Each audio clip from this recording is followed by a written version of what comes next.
Hey guys, tonight we crack open a Greek myth so quiet, so gloriously uneventful, you'll probably be asleep before anyone even argues about a golden apple.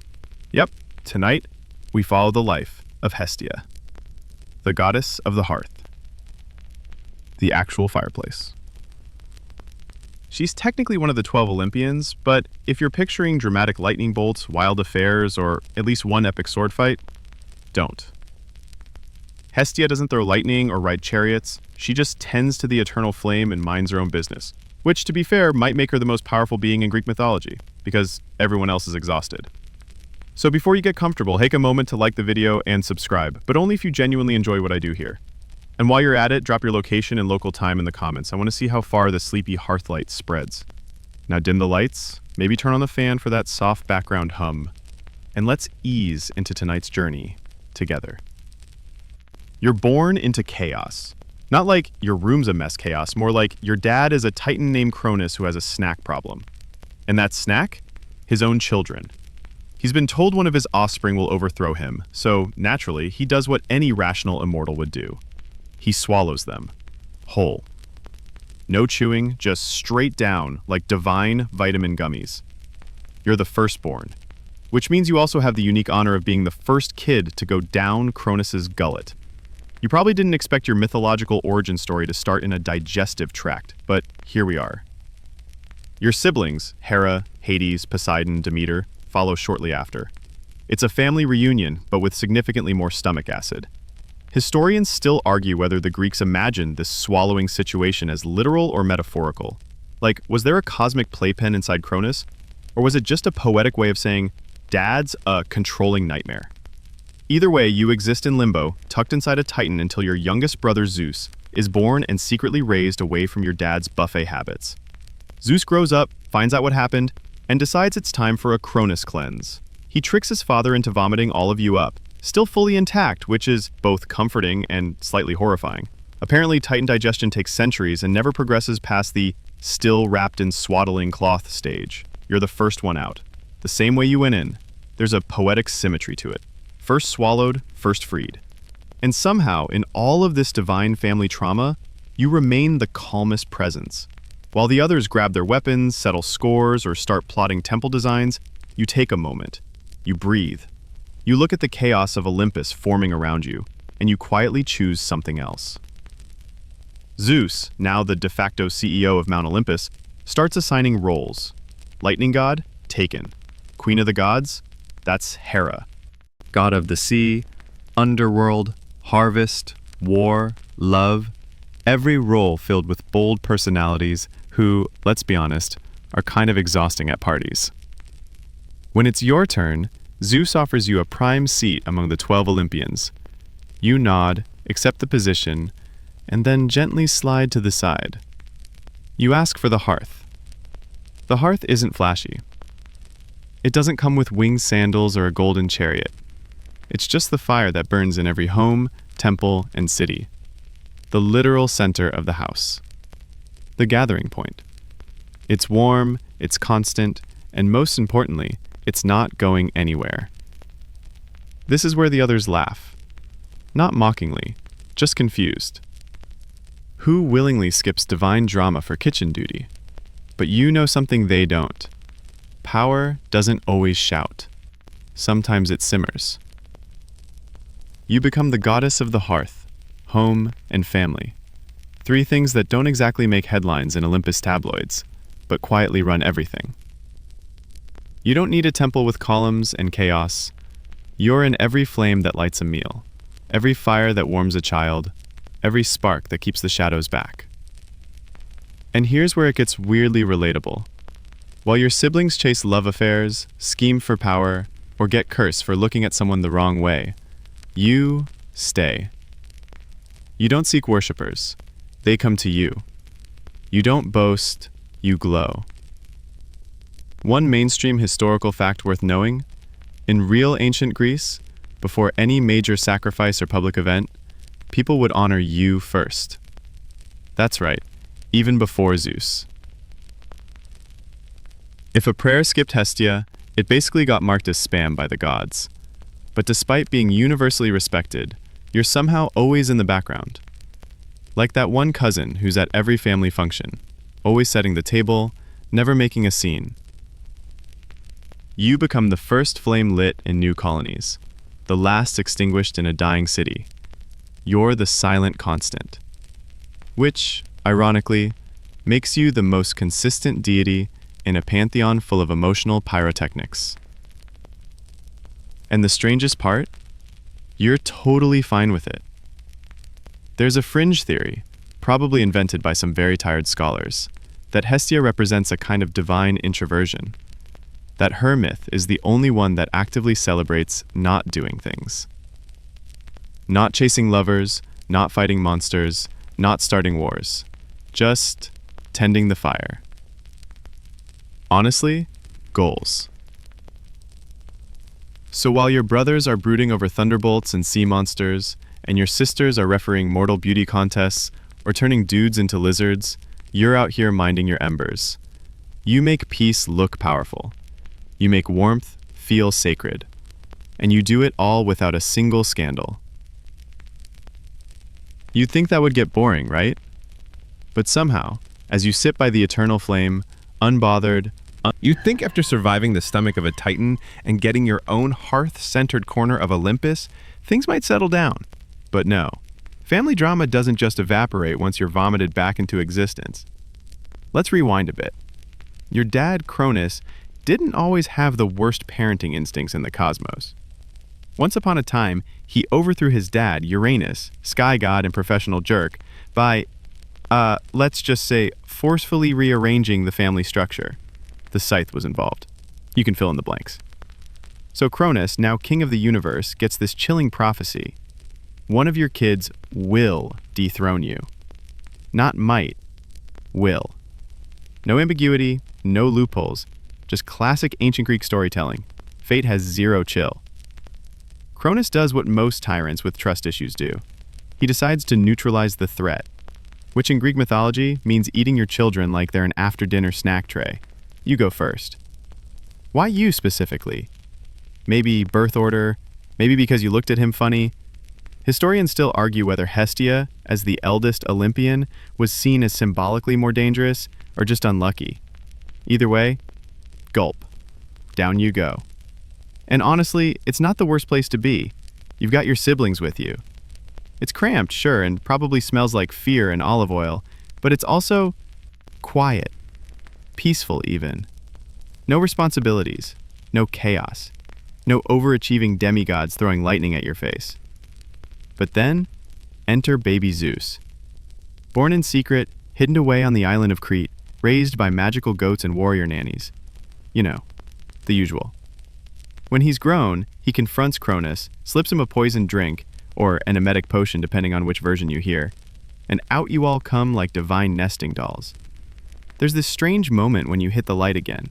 The world is noisy, bright, loud, but you're still you, still calm, still collected. Your siblings are scrambling for vengeance or territory. You're already scanning the room for a place to put a kettle on. Here's a fun fringe tidbit. Some ancient sources claim that because you were the first swallowed and the last to be vomited, you might technically be the youngest. You do the math. Greek mythology isn't always consistent, especially when time gets metaphorical. But whether you're the eldest, the youngest, or just stuck in middle kid energy, one thing's for sure. You're done with family drama. Still, there's one final performance before you can fully embrace your fireplace lifestyle. The Titanomachy. Picture this. Your freshly regurgitated squad of Olympians declares war on Cronus and the Titans. It's an all-out divine brawl. Mountains are thrown, rivers scream, the earth quakes like it's trying to rage quit reality. You're technically part of the rebellion, but let's be honest. You're not exactly the MVP of the battlefield. You help where you can. You bless the sacred fires. You keep the morale warm. But you're not hurling boulders or cursing landscapes. That's not your style. You're more logistics and vibes and sword and vengeance. Eventually, the Titans lose. Big time. They get imprisoned in Tartarus, which is like the underworld's underworld. Zeus takes the throne, Olympus gets built, or renovated, depending on your interpretation. And suddenly you've got 12 big divine personalities all trying to run the universe at once. Imagine a boardroom where everyone thinks they should be in charge. You've got Ares punching holes in the wall, Aphrodite making everything romantic for no reason, Hermes being annoying on purpose, and Athena correcting everyone's grammar. It's exhausting. But you? You keep your fire lit, always. That's your thing. While the rest are out doing flashy stuff, you stay. You tend the hearth. You make sure there's warmth at the center of Olympus. And in return, your siblings respect you, but also kind of overlook you. They assume you're just there, like background music in a waiting room. Always appreciated, rarely acknowledged. And weirdly, that's how you like it. One very real historical fact here: every temple, no matter which god it was dedicated to, also had a small hearth for you. Even in temples to Zeus or Apollo, there was always a flickering little fire burning in your name. That's the kind of quiet dominance you're rocking. But of course, your family can't leave anything alone. Even with the war over and the power structures set, they keep stirring the pot. Affairs, betrayals, mortal meddling, they just cannot stop making things harder than they need to be. You get pulled into some of it, mostly as the voice of reason, the calm center, the one who doesn't overreact when someone accuses Hera of turning someone into a bird again. Sometimes you wonder if you should have just stayed inside Cronus. At least it was peaceful. Still, Olympus is your home now, and your hearth is the center of it. People come to you when they're lost, confused, or just cold. Mortals light candles to you at every birth, every marriage, every oath. Your presence doesn't boom, it hums, soft, steady, reassuring. It's the opposite of glory-seeking, and somehow more powerful. Oh, and about that throne, you don't actually keep it. Not forever. Later on, you give it up, voluntarily, to make space for a younger god who throws better parties, but we'll get there eventually. For now, you're back from the belly of a titan, surrounded by unpredictable immortals, and finally in a position to choose peace. You take it, you nurture it, and you protect it like it's the most sacred thing in the world. Because for you, it is. You'd think after surviving a childhood digestive trauma and helping overthrow the Titan regime, you'd be entitled to a little vacation. A nice chariot cruise through the constellations, maybe a golden hammock overlooking the Aegean. But no, Olympus is hiring, and Zeus is in full HR mode. You're standing in a marble hall that smells like lightning and sandalwood. 12 thrones gleam in a semicircle, each waiting for its divine posterior. Zeus is handing out job descriptions like candy. Poseidon, sea. Hades, underworld. Demeter, crops. Hera, marriage. Ares, war. Aphrodite, love. Athena, wisdom. Hermes, delivery guy. Apollo, sun, music, medicine, everything he can get his hands on. Artemis, hunt. He gestures to you with all the flair of someone about to announce a game changer. Hestia, you're one of the 12. Choose your domain. You step forward. You don't even hesitate. I'll take the hearth. A pause. Somewhere, a god drops their ambrosia. Hermes nearly chokes on a lyre string. The hearth? Zeus blinks. Like fire? Fireplace fire? Exactly, you say, calm as always. The hearth. The home. The center. I'll tend it. And that's that. You politely turn down offers of battle glory or dramatic sky responsibilities, and instead ask for the cosmic equivalent of kitchen duty. And yet, everyone will come to you. Because every meal, every sacrifice, every prayer, they all begin and end with fire. With warmth. With you. Historians still argue whether this was a calculated move of quiet power or just your eternal desire to not get involved in Olympian nonsense. Either way, it works.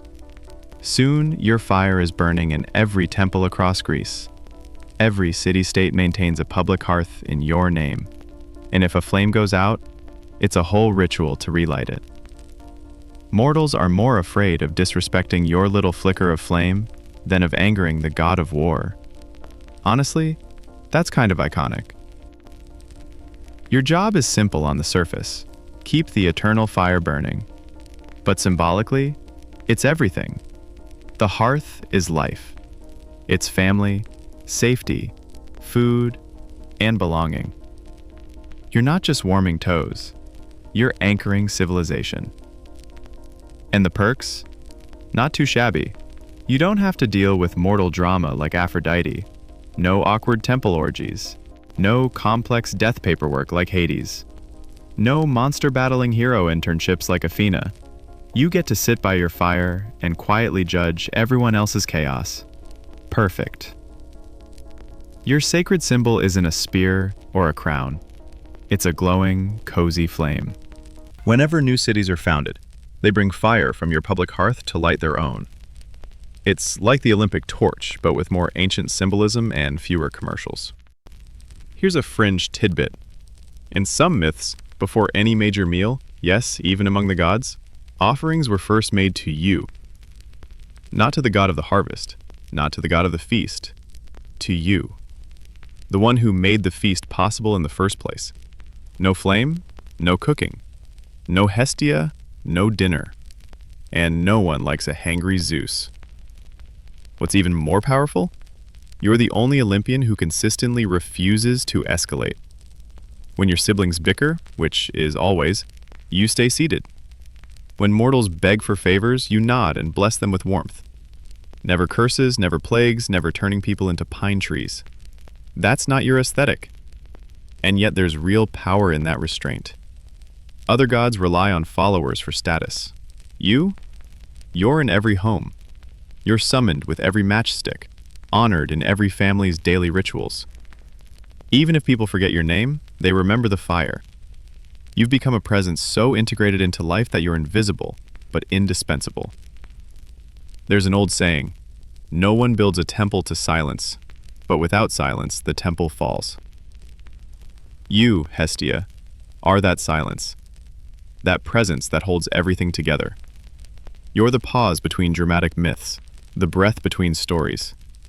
It's honestly kind of baller that while Zeus is out chasing nymphs and Poseidon is throwing temper tantrums in the sea, you're just at home, chilling, being the quiet MVP. And that throne Zeus offered? You don't even hold on to it forever.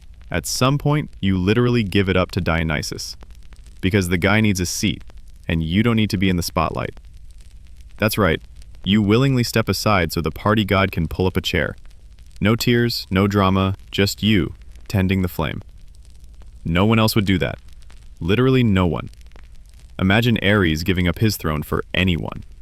Or Hera graciously moving over for a frat boy in a grape crown. Nope. Only you. Your story is calm, but it's not boring. It's intentional. You choose your lane and stay in it. And in doing so, you become the center of everything. You don't need a golden chariot. You've got a clay hearth. You don't need thunder. You've got the soft crackle of fire. And somehow, you make that the most sacred sound in the world. You are by now the official queen of keeping things unproblematic. You sit calmly beside the hearth on Olympus while the rest of your immortal siblings spiral. Aphrodite's in the middle of another love triangle that somehow involves a goat. Ares is training soldiers just so he can yell at them for fun. Hermes is stealing things, mostly just for the dopamine hit. Zeus is being Zeus, which means someone, somewhere, is being seduced or zapped, probably both. And then there's you, serene, quiet, utterly unbothered. People keep expecting you to, do something, smite, flirt, throw a lightning bolt, but you never do, not once. Because while everyone else is chasing something, glory, romance, revenge, you make the most radical decision in the entire Greek pantheon. You opt out. You, Hestia, goddess of the hearth, home, and general chill vibes, decide that you don't need romantic drama.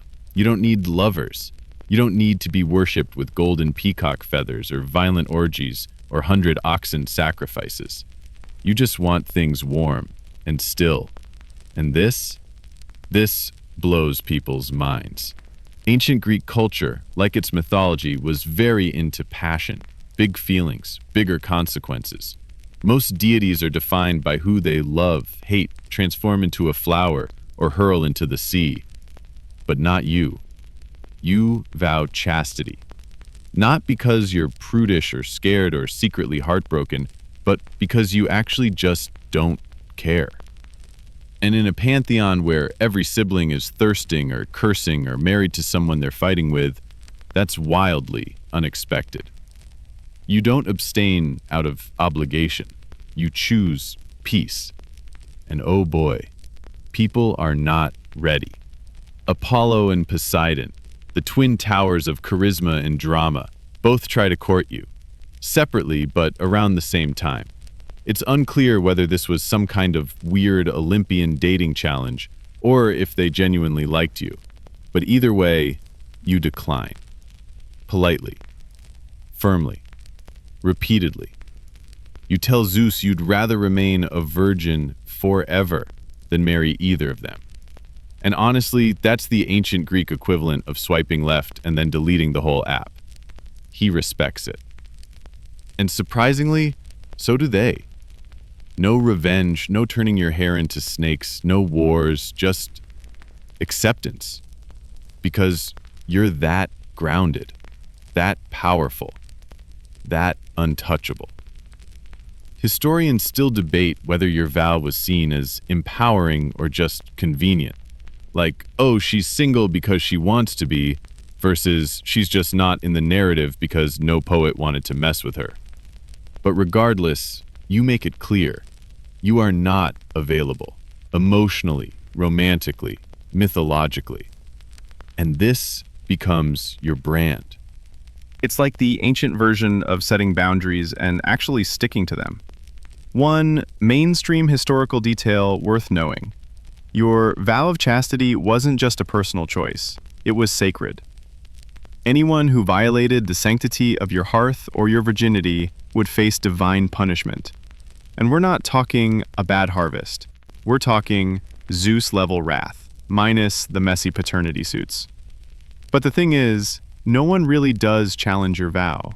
It's not even a tempting storyline. You're too calm, too grounded. It's like trying to seduce a lighthouse. You're not moved. You're not amused. You just keep glowing. And mortals, they love you for it. Because while the other gods might offer adventure, passion, chaos, you offer stability. Your temples aren't orgiastic frenzies. They're serene, smoke-scented spaces. Places where bread is baked and oaths are whispered. Where priests tend fires, not gossip. Where girls and women, especially those who felt invisible elsewhere, found representation in your stillness. Fringe tidbit. In some lesser-known rural rites, unmarried women would make offerings to you in secret, asking for peace of mind rather than husbands. No swan seduction required, just peace. And let's be honest, in a culture where marriage could be, not great for women, your myth represented an alternative, a space for female autonomy, for opting out. You weren't worshipped with symbols or gladiator games or bloody sacrifices.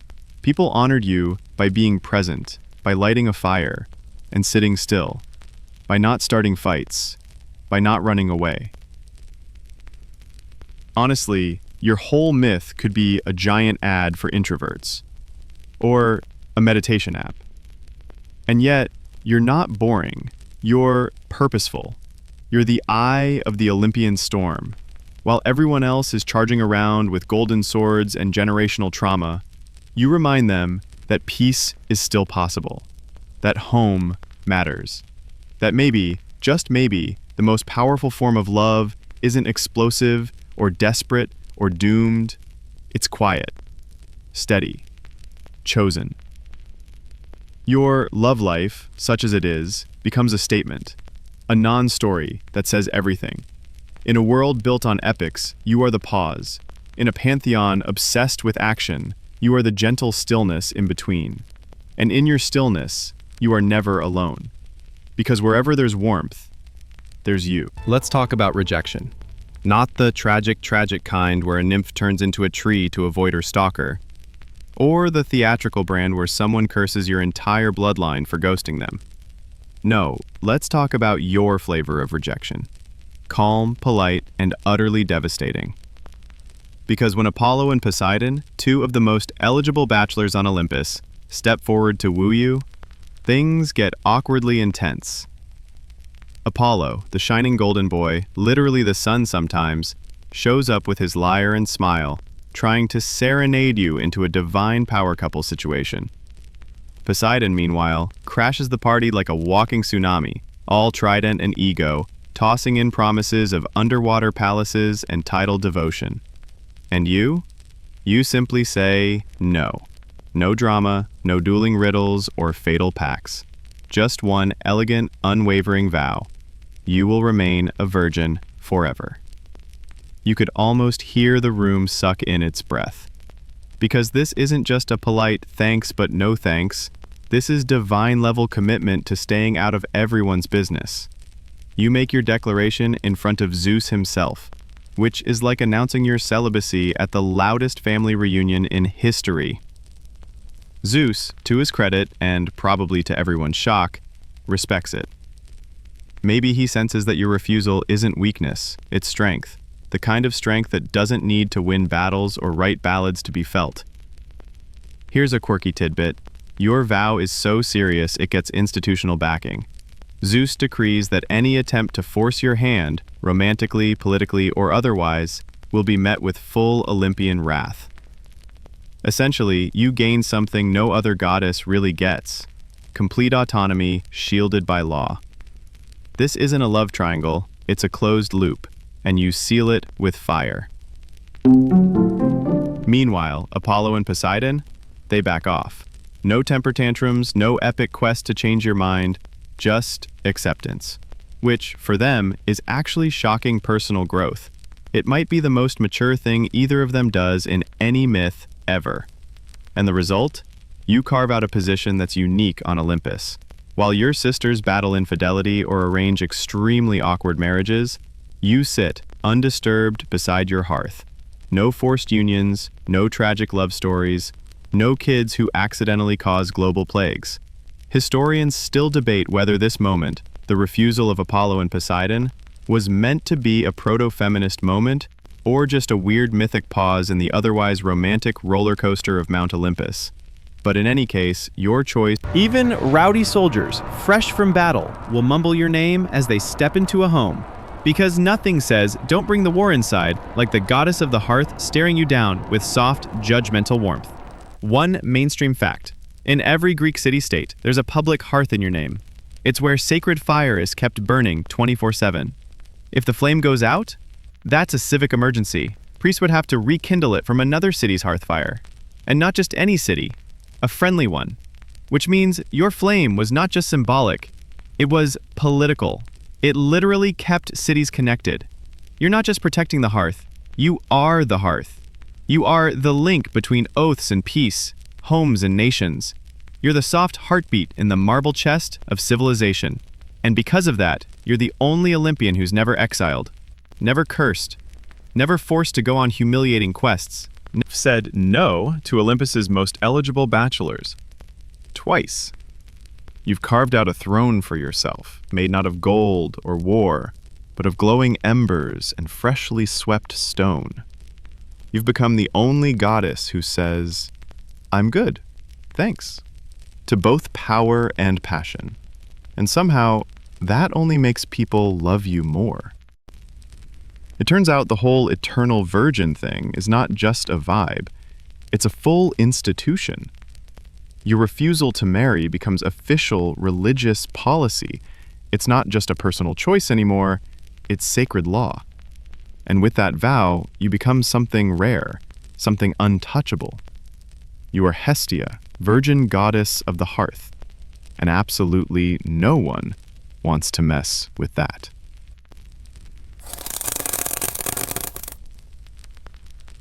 Now, here's where things get interesting. Your temples, if you can even call them that, aren't temples in the traditional Greek sense. No giant statues, no thundering columns, no elaborate mystery cults or cryptic rituals. In fact, most of your worship happens in homes, in kitchens, in small, quiet fires where bread is baked and babies crawl and grandmothers mutter blessings while stirring lentils. Historians still argue whether this counts as high religion or just good manners. Like, is a household flame really a divine altar? Or is it just a really cozy place to warm your toes? But in practice, the difference doesn't matter.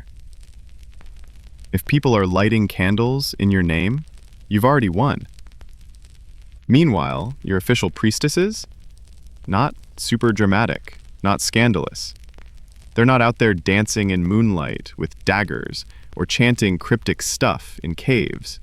They're dressed in modest robes, hair tied back, probably smelling faintly of barley and smoke. And their job? To keep the fire going. That's it. It sounds simple. Too simple, maybe. But here's the twist. They can't let it go out. Ever. If the eternal flame dies, it's not just an oopsie. It's a crisis. Whole communities treat it like a spiritual blackout. And rekindling it isn't just a matter of grabbing a torch. It has to be done ritually, properly, often with fire carried from another sacred source. The drama lies in the discipline, not the spectacle. One mainstream historical fact here. In major cities like Athens, Delphi, or Olympia, your fire is central to civic life. Councils gather near it. Treaties are signed before it.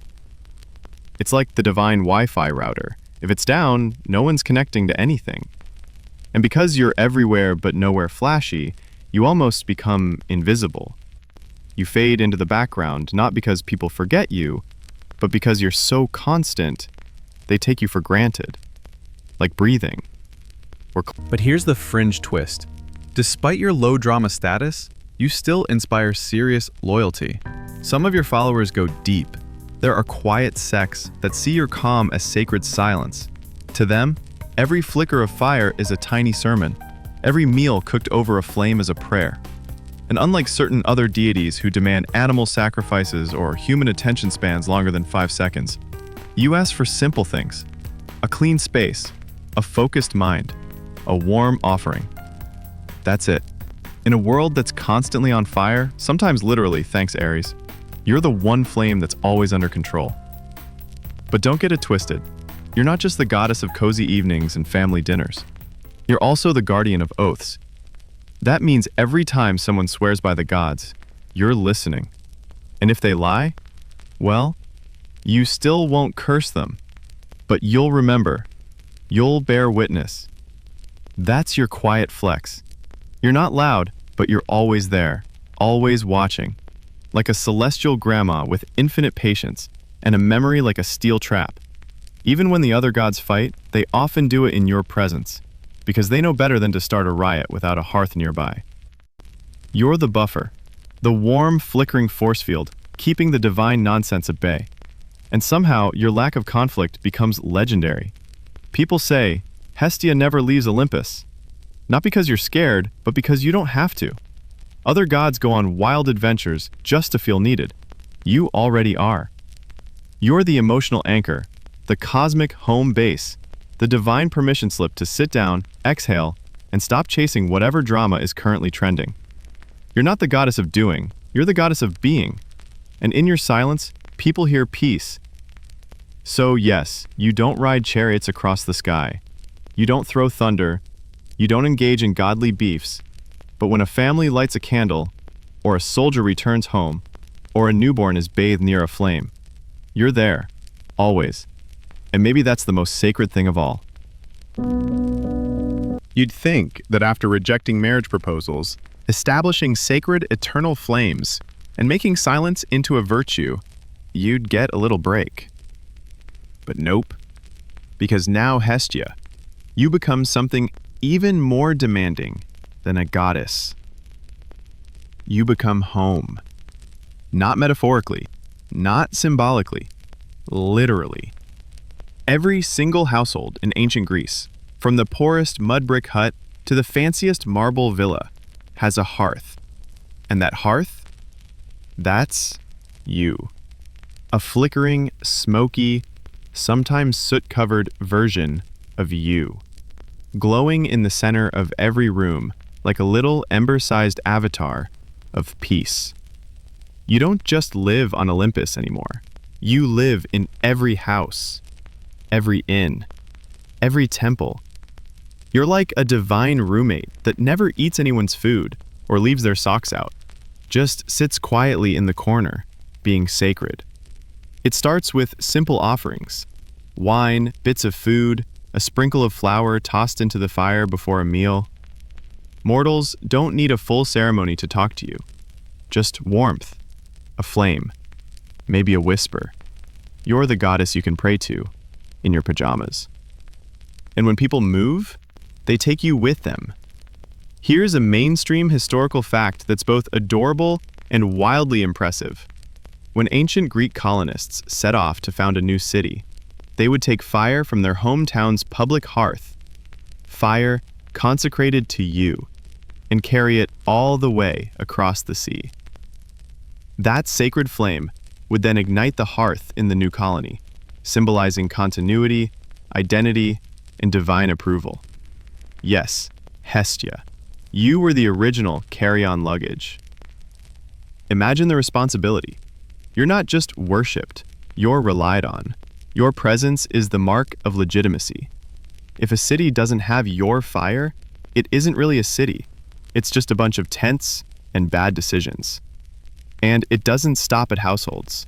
Each city-state, Athens, Corinth, Thebes, has a public hearth in your honor, usually housed in a structure called the Prytanion, kind of like a city hall, but with better lighting. There, your eternal fire is guarded by public officials, kept burning day and night. If that fire goes out, huge deal. Ceremonies, prayers, anxiety. It's like the soul of the city flickered and died for a moment. You don't just light homes, you hold identities together. Here's a fringe tidbit. In Sparta, even the famously war-obsessed Spartans, who had a national personality somewhere between a boot and a bicep, still honored you. Before going to battle, they'd offer you prayers, not to win, but to come home. Because no victory meant anything if the hearth wasn't waiting. That's what makes you different. Other gods are about action. You never storm, you just remain. Always burning, always blessing. People don't fear you. They depend on you. There's a difference. They don't build armies in your name. They build families. They build cities that thrive because they feel safe enough to settle, to cook, to gather, because you are there. And yet, ironically, this also means you sort of disappear from the headlines. There are almost no major myths about you, no epic battles, no divine scandals, just mentions, nods, that soft glow in the background. Historians still debate why. Was it because you were too sacred to write about, too quiet to dramatize? Or maybe the bards just didn't know what to do with a goddess who refused to shout. But maybe that's your flex. Maybe your absence is your power. Because while the other gods rage, seduce, curse, and cry their way through the epics, you are present in every scene they return to, every moment they seek comfort, every time they need a safe place to land. You are the backstage crew of the divine world, the one holding the spotlight, even if you never step into it. And mortals feel that. Even if they don't know your full story, they know your warmth. They know that when they light the fire, they're not alone. They know that someone's listening, even if that someone doesn't interrupt. In a pantheon defined by noise, you are the silence between breaths. And somehow that silence holds the whole world together. You've now transcended Olympus. You're in the walls of every home, the soul of every city, the little hum at the heart of civilization. You, Hestia, are literally everywhere, and yet still somehow invisible. It's kind of your thing. But with that omnipresence comes something weird, something unspoken. You're being left out.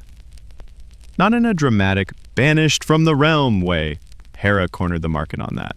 Not like Ares, who gets kicked out of every party for being too stabby. No, this is subtler.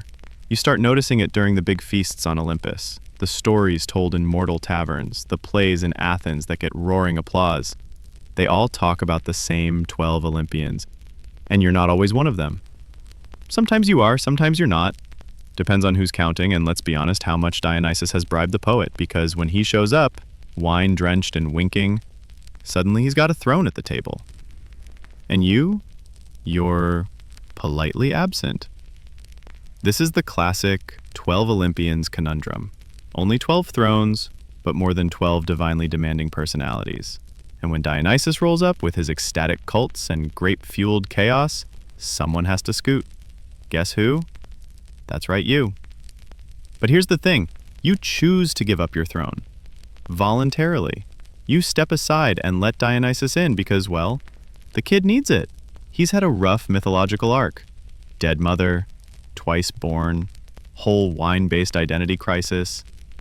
And you don't need a throne to rule. This moment, quiet, generous, and totally on brand, is strangely profound. Historians still argue whether this throne trade was a late invention to make room for Dionysus, or a reflection of how cult popularity shifted over time. Either way, it speaks volumes. You aren't kicked out, you bow out. With grace, with confidence, with absolute authority. It's kind of iconic.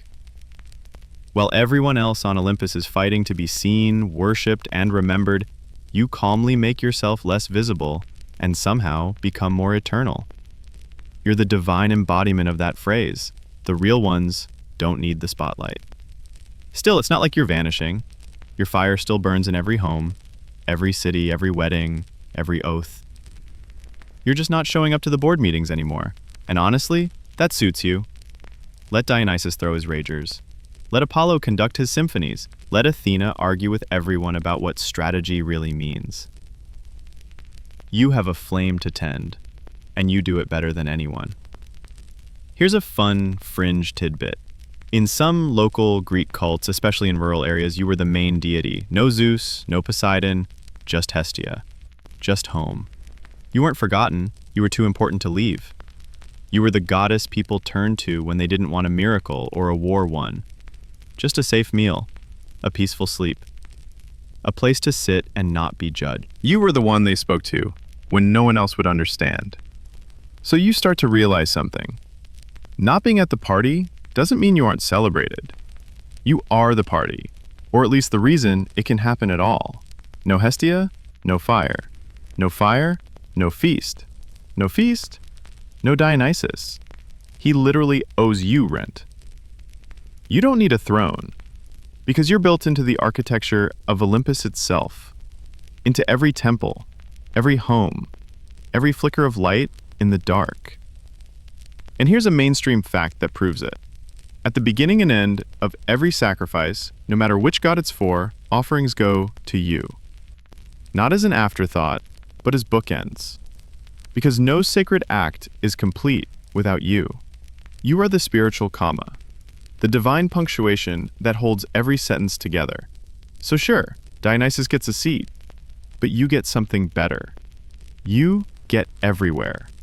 And in your absence, people finally realize what you mean. You're not dramatic enough to be missed in the moment, but without you, the whole world feels off. Cold, unanchored. You're like gravity, or seasoning. You don't think about it until it's gone. Then suddenly, nothing tastes right. Nothing feels safe. And even though you're technically not sitting in that marble chair anymore, your fire still burns at the center of Olympus, right there in the main hall, flickering quietly. Never out, never forgotten. Your throne might be empty, but your presence, constant. You are the proof that divinity doesn't need to shout. Sometimes, it just needs to glow. By now, your fire has warmed generations. Your name is whispered in kitchens and carved into the cornerstones of temples. You've made stillness sacred, made opting out feel like a flex, and your glow has become something close to eternal. But even gods can't avoid the slow shuffle of time, because here comes something new, something called Rome. They're loud, ambitious, confident in the way only people building empires and wearing short tunics can be. And like most rising civilizations, they start borrowing a lot. Gods, rituals, architecture, language. If Greece was the mythological blueprint, Rome is the copy, stamped, scaled up, and sold as the deluxe edition. So of course, they meet you. But Romans are not known for subtlety. They like their gods with swords, lightning bolts, or at the very least, dramatic love affairs, which you do not provide. Still, when they look at your name, Hestia, they decide to give you a new one, a Latin rebrand. You become Vesta, and girl, they go hard for Vesta. It's one of those rare moments in myth history where the quieter goddess actually becomes more powerful in the next culture over. Because in Rome, Vesta isn't just the hearth goddess. She becomes the cornerstone of empire. Here's a mainstream historical fact. The Temple of Vesta in Rome, located in the Roman Forum, is not just a temple, it's the symbolic heart of the city. It houses the eternal flame of Rome itself. As long as that flame burns, Rome is alive. And who keeps it burning? The Vestal Virgins. 6 women, hand-picked as children, sworn to 30 years of chastity and service. They are trained, watched, honored, feared. Half priestess, half political instrument, all symbols of order. For 3 decades, they don't marry. They don't own property. They don't engage in public life. Unless, of course, someone messes with the flame. Then it becomes a very public affair. And if a Vestal lets the sacred fire go out, or breaks her vow of virginity, let's just say the punishment is not a strongly worded letter. Fringe but true, a disgraced Vestal could be buried alive. In a tomb. With just enough food to avoid saying it was an execution. So yeah, the stakes were high. But when honored, the Vestals had privileges few women in Rome ever touched. They could own wealth, free slaves, ride in carriages usually reserved for the elite. Even emperors deferred to them. And at the center of all of it, you. Your fire, your vow, your peace. Institutionalized into a system of high-pressure calm. Historians... You're still the same core presence, warmth, stillness, continuity. The Romans just took what the Greeks almost overlooked and said, actually, let's build an empire on this. And the people, they still love you. Before every meal, fire is lit in your name. Every major state ritual, every festival, every home-cooked dinner. It starts with a spark meant for you. Children learn your name before they learn about Mars or Jupiter. You are everywhere and nowhere, again. The Temple of Vesta isn't open to just anyone. It's round, symbolizing eternity, the hearth, the center. No statues, just flame. No blood sacrifices, just offerings of grain and salt cakes. Even Rome, with all its conquest and gladiator flair, still knows better than to mess with your style. And when Rome burns, as cities tend to do, the first priority is always your fire. If it goes out, everything is in question. Which is wild, considering you don't command armies or hurl thunder. You just exist. And yet, they treat you like a firewall against chaos. No one builds a temple just to silence, but Rome builds one for you. And while other gods might find their myths distorted or merged or lost in translation, you stay pure. No wild romances tacked on, no vengeful side quests added later. Just you, forever tending the edge of the flame. And when the empire starts to fall, when emperors lose their grip, and the gods begin to fade, it is said that the last ritual performed in the ancient temples of Rome was the extinguishing of your flame. Not as punishment, not as defeat, but as closure, as a whisper of thanks to the goddess who held it all together, quietly, from the start. By the time the Roman Empire starts unraveling, like a toga at a frat party, most gods have either been merged, forgotten, or awkwardly repackaged for the new religious market. Some go out with a bang, others get rebranded into saints, demons, or metaphors. But you, Hestia, Vesta, technically, exit the stage like you lived. Silently, gracefully, with zero fanfare. No thunder, no collapse, just a fading glow. And maybe that's perfect, because your presence has never been about spectacle. You were never the diva, never the drama, never the one who needed golden temples with 50-foot statues. You were the soft burn in the corner, the one that made a house a home, the one that didn't need to say anything to be heard. But now, things are changing, fast. Christianity is sweeping through Rome like a divine wildfire with excellent PR. The old gods? Falling out of fashion faster than you can say paganism. Temples are being repurposed, rituals rewritten, and statues toppled. And your flame, your sacred, guarded, centuries-old eternal fire, is finally allowed to go out. No ceremony, no weeping, just a quiet, final puff of smoke. It's 391 CE when Emperor Theodosius bans non-Christian worship. The Vestal virgins are dismissed. The Temple of Vesta is sealed. The eternal flame that once symbolized the heartbeat of an empire flickers its last. After a millennium of careful tending, the fire is gone. And you don't fight it. You don't throw a lightning bolt from some forgotten mountaintop or smite the nearest bishop. You don't protest or pout. You do what you've always done. You step back, quietly, with a soft dignity that no other deity even attempts. Historians still argue whether your cult truly vanished or just went underground. Some believe rural homes continued lighting fires in your honor for centuries. Others think you lived on through domestic customs and hearth traditions, like a silent echo, not quite dead, just transformed. Because here's the thing, gods don't always disappear. Sometimes they just evolve. While Jupiter becomes a shadow of Zeus and Venus a painted figure on Italian ceilings, you become something else entirely. An instinct, a habit, a feeling. You turn into every candle lit during a storm, every family meal blessed before eating, every kitchen where people gather, whether they realize it or not, for comfort. A fringe tidbit? In some early Christian homes, the kitchen hearth continued to be treated with a strange, almost ritual respect. Bread broken there felt sacred. Fires were extinguished with murmured thanks. No one said your name, but they remembered you. You're like muscle memory now.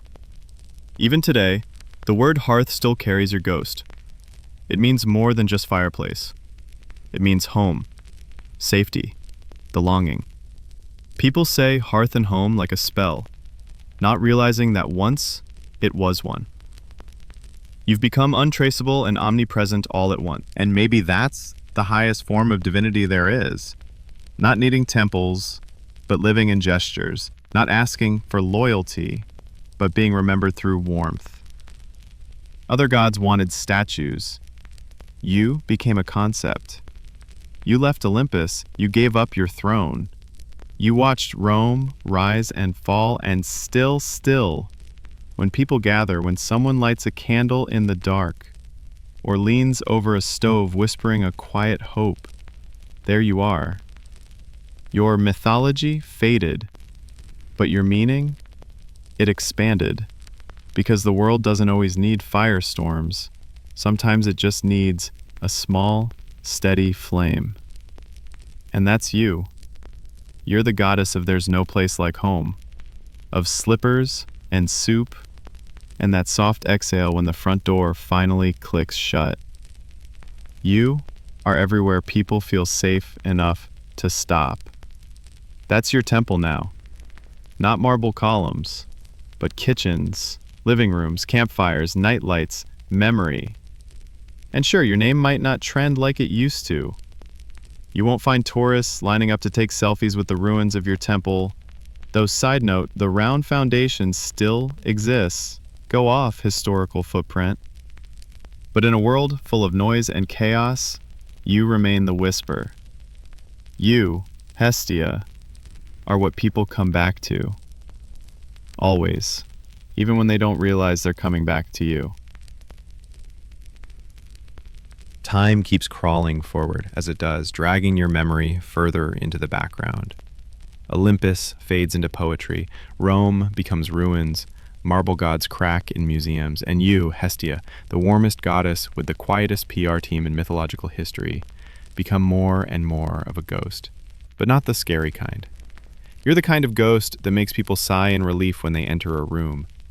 A presence that's less boo and more breathe. Because even if your temples crumble, the idea of you doesn't. It morphs. It settles into stories people don't even realize are yours. Fairy tales where a warm fire protects the traveler from the storm. Nursery rhymes about hearth and home. Even Christmas traditions. Think candles in windows and families gathered round. Carry your fingerprint. You're the goddess of cinnamon smells, mismatched socks, and soup simmering on a rainy day. And sure, you're no longer name-dropped in sacrifices or carved into the sides of altars, but somehow, your myth keeps re-emerging like a cozy loop.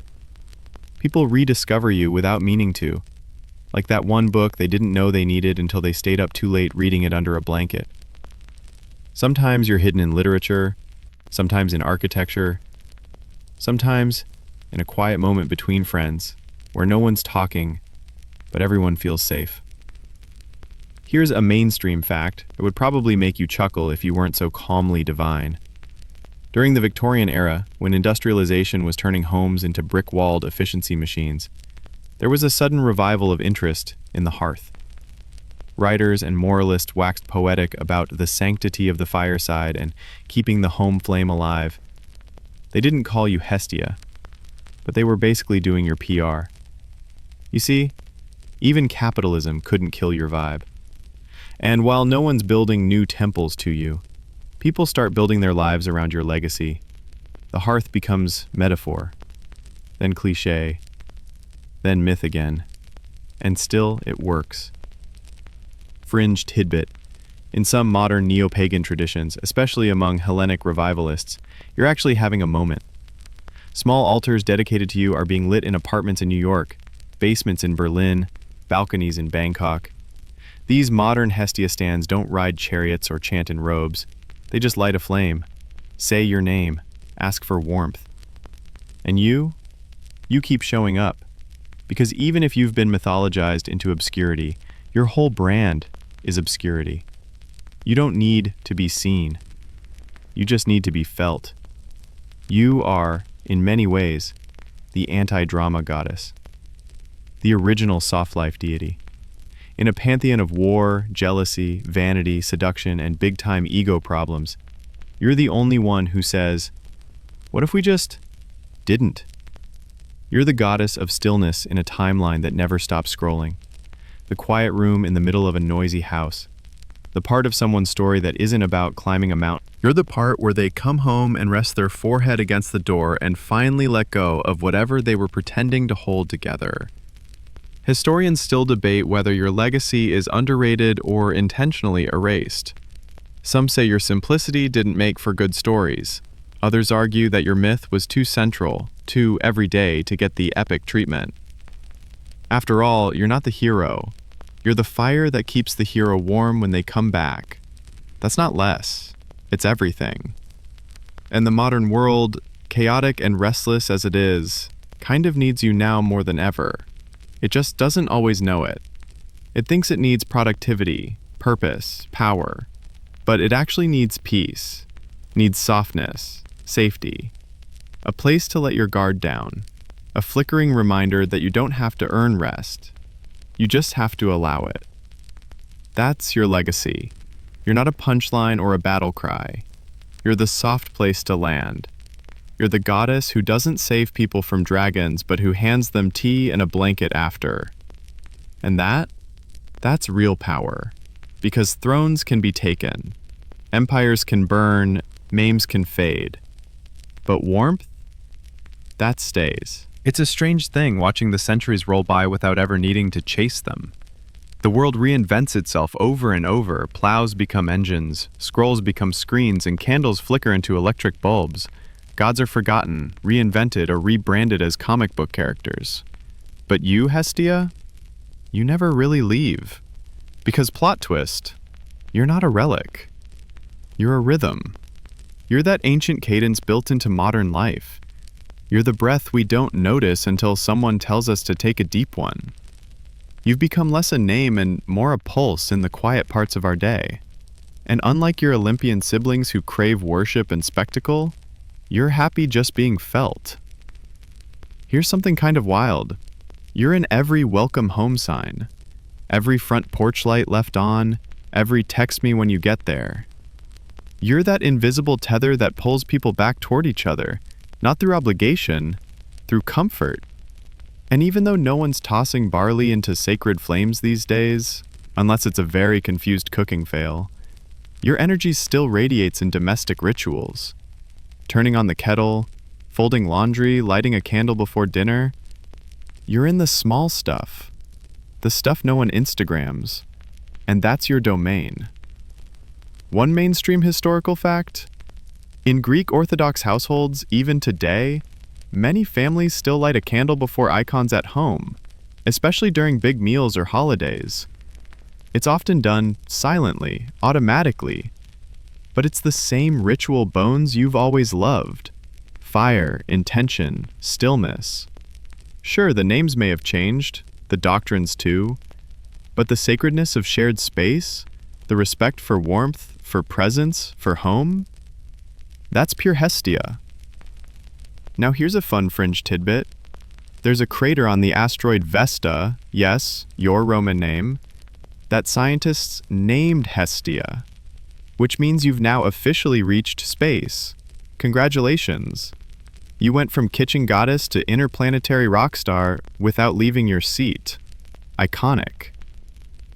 So even the coldest corners of the galaxy carry your name. But honestly, you never needed stars. You had stovetops. You're the reason some people cry in the kitchen without knowing why. You're the invisible hug in the middle of a thunderstorm. You're that moment someone says, "You're safe now," and means it. Other gods represent conquest or chaos, change or glory. But you represent enough. That's it. You don't need monuments because you make peace feel like one. You make a clean floor feel holy. You make silence feel like company. And look, it's not like people have completely forgotten your story. Your name still pops up in textbooks, museum plaques, trivia rounds, but it's always short. A sentence or two. Hestia, Greek goddess of the hearth, known for her virginity and domestic role. Yawn. What they miss, what You chose peace and then kept choosing it every day for eternity. That's not passive, that's powerful. Historians still debate whether your absence from epic tales was a sign of irrelevance or respect. But honestly, you never needed a Homer to write your name in 12 books. You were already etched into every firelit meal, every tucked-in child, every "how was your day?" You don't need fanfare. You've always been the goddess of arrival, of settling, of enoughness. And that may not make you the star of every myth, but it makes you something rarer. The one gods and mortals alike turn to when the myth is over. When the battle's done. When the thunder quiets. When the music fades and the crowd goes home. That's when your light matters most. Not because it's the loudest, but because it's still burning. At this point, you've become something far beyond what mythology ever planned for you. Not a story, not a statue, not even a goddess in the way the rest of Olympus tried to define it. You're more like infrastructure, spiritual muscle memory, the glow at the center of human life that somehow outlived its origin myth. You're what happens when people stop needing fireworks and start needing rest. And that's rare, because most ancient gods don't age well. Take Ares, for example. He's all battle rage and ego problems, which doesn't exactly translate to a modern world of email wars and passive-aggressive emojis. Or Aphrodite, who got flattened into a perfume ad. Even Athena, sharp as she is, has trouble staying relevant when no one wants actual owls whispering strategy at them in the middle of a team meeting. But you never had a gimmick, so you never needed one to evolve. You just are, the original, don't make it weird, goddess. And while other deities get cosplay conventions or summer blockbusters, you thrive in subtler places, like those small, quiet routines that modern life tries to crush, but that people cling to anyway. Lighting a candle when the power goes out? That's you. Eating the first bite of food in silence? You. Holding someone's hand in the kitchen because no one's talking, but it still feels like everything's being said?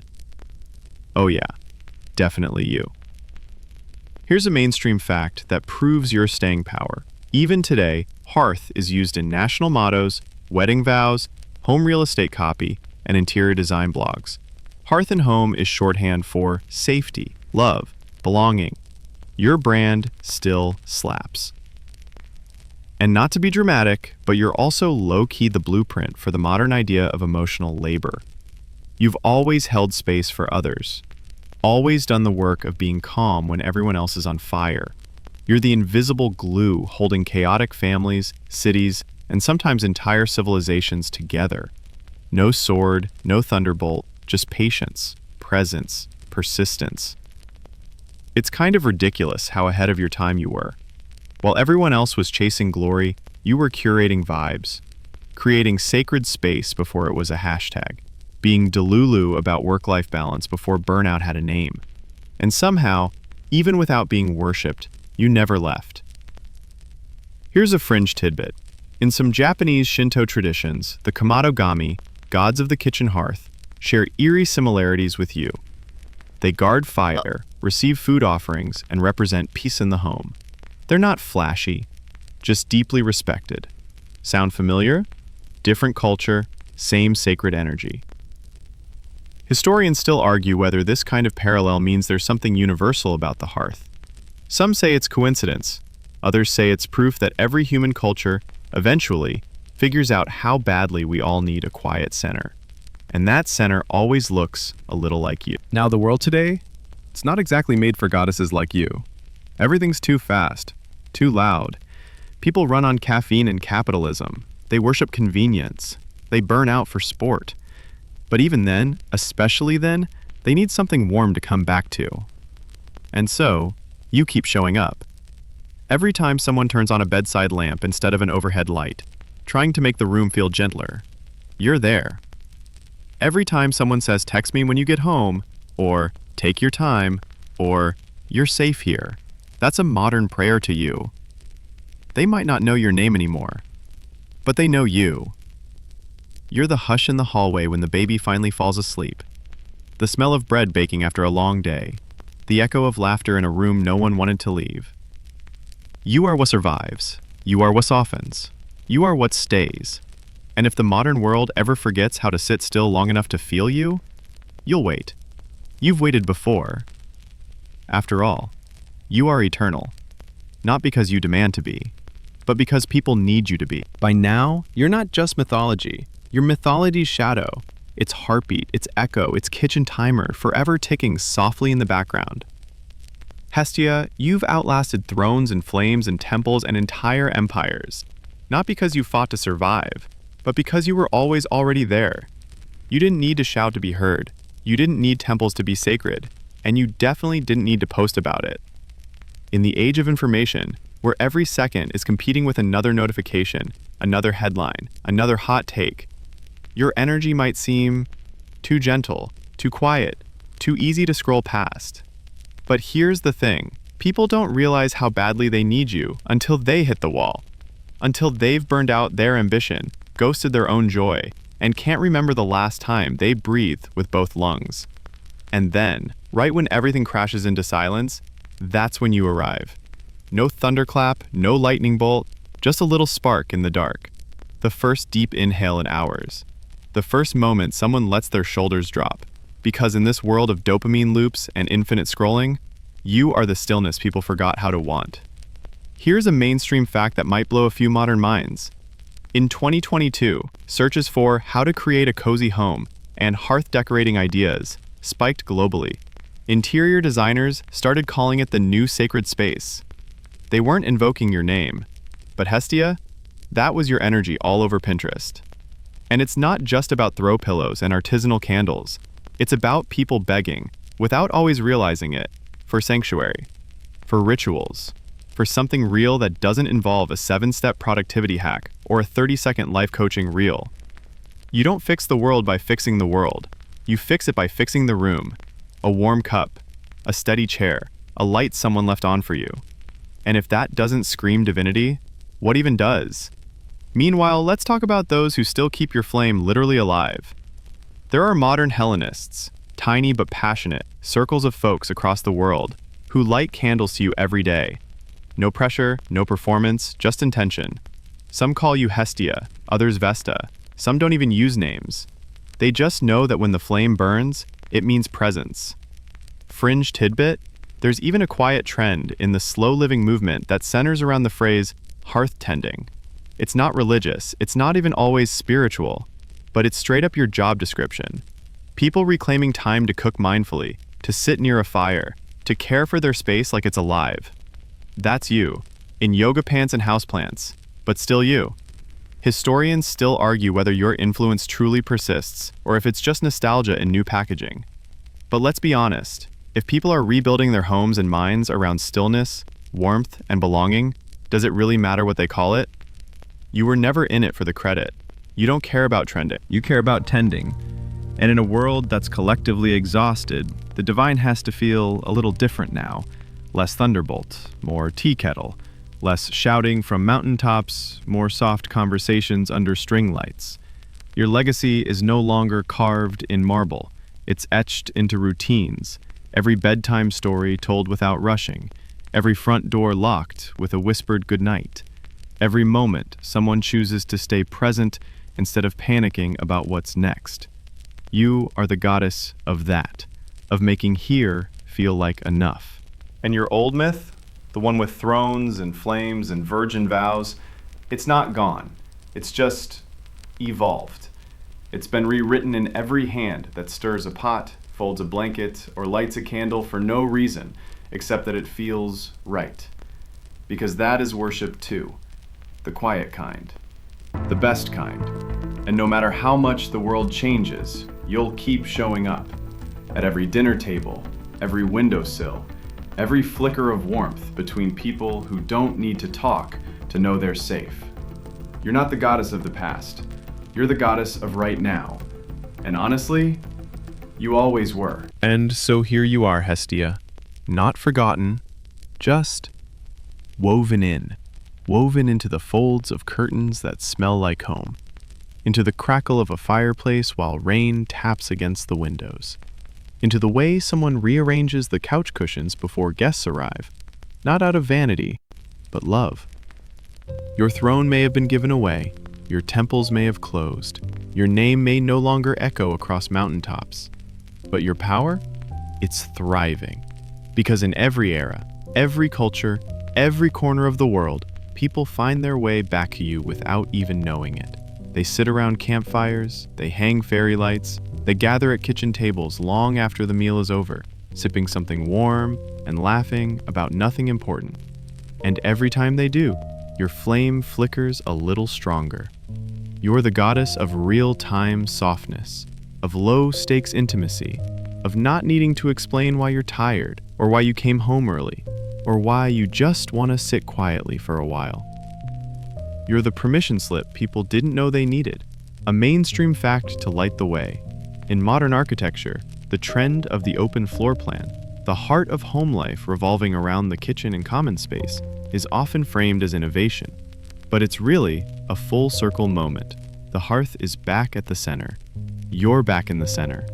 Even without firewood, even without a nameplate. You were always the real main character of the myth, the one holding space for everyone else to exist, for gods to rage and return, for heroes to go out and come back, for people to mess up, break down, and rebuild again. You don't offer revenge or rebirth, you offer refuge, and that's rarer than ever. Fringe tidbit. During the pandemic lockdowns, when people were stuck indoors, overwhelmed, and uncertain, guess what soared in popularity? Baking, candle making, home decor. People didn't reach for swords or miracles. They reached for you, quietly, instinctively. They turned inward, turned homeward. They built altars out of sourdough starters and windowsill herb gardens. Historians still argue whether your myth has a climax, but you know the truth. You were the climax. You were the part where people stopped running, sat down, looked around, and said, This is it. Because you're not about the next thing. You're about this thing, now. You are the moment the noise fades and the warmth stays. You are the small sacred breath between all the chaos. And maybe the world will never chant your name the way they do Zeus or Aphrodite. Maybe your stories will always be the shortest, the softest, the most easily skipped in textbooks.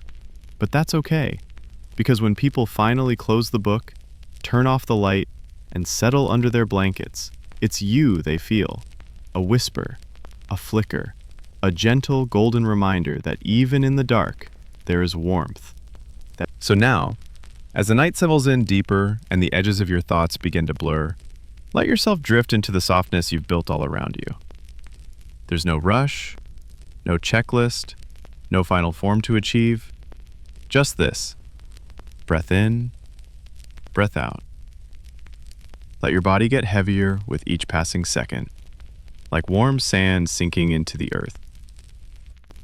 Feel the air move gently against your skin, the way your chest rises and falls and rises again.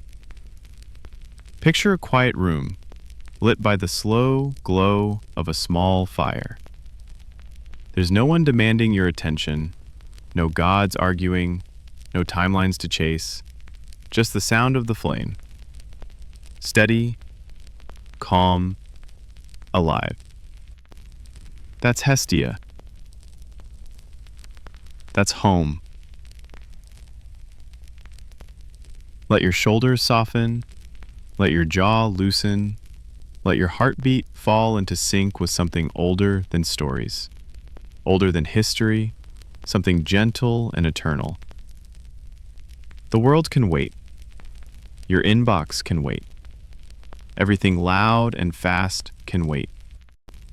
Right now, this moment belongs to you, to the stillness, to the warmth, to the hush that holds all things together, even when it's invisible. So close your eyes, breathe out just a little longer this time, and let yourself rest in the sacred silence you didn't know you needed. Hestia's flame is still burning, and you are already home.